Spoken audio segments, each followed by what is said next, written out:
The 1960s indubitably had a vital impact on U.S. history, which can be seen in America's expanding role in fighting global communism, the rising counterculture, the booming civil rights movement, and the anti-war sentiments. During the early part of the 1960s, many Americans looked towards young President John F. Kennedy in the global fight against communism. Kennedy followed the precedent set by earlier presidents Harry Truman and Dwight Eisenhower by establishing the U.S. as a worldwide protector of capitalist values. He successfully negotiated an end to the Cuban Missile Crisis, became more involved in Vietnam, and developed U.S. arms to combat possible Soviet threats.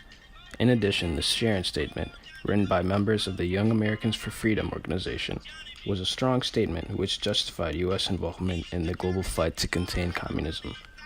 The statement included sentiments that sought to protect democratic values worldwide and served as domestic opposition to the SDS anti-war statements.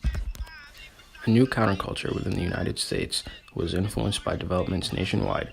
One of these developments was the creation of a new musical genre known as rock and roll, which was a blend of many previous genres. Elvis Presley's rise to fame in this decade served as a culmination of attempts made by youth to oppose conformity in American society. Another attempt to oppose conformity in American society can be seen in the so-called hippie revolution of the 1960s. One essay, written by San Francisco journalist Guy Strait, explains the hippie revolution and explains its disapproval of U.S. conformity. Strait portrays the hippie as an individual meant to oppose all seemingly normal aspects of life. The hippies want to not have to worry about finances, and nor do they want to join the competition to succeed in the material aspects of life.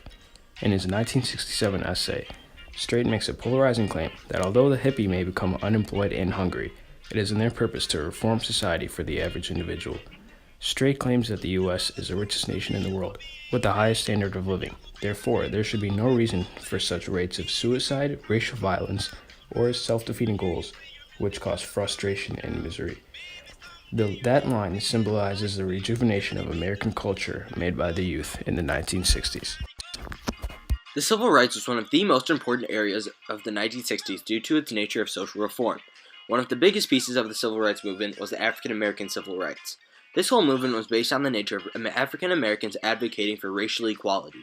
One piece of literature that defines this time period and the mindset of society is the Port Huron Statement. The Port Huron Statement is a piece of writing that was composed by the Students for a Democratic Society that represented much of the American population. Along with African American civil rights came homosexual movement, women's movement, and the Native American movement. These four movements collectively proved to be the nation's most extreme time of reform due to the fact that this was an era in which the voices of the people were heard and real change had occurred.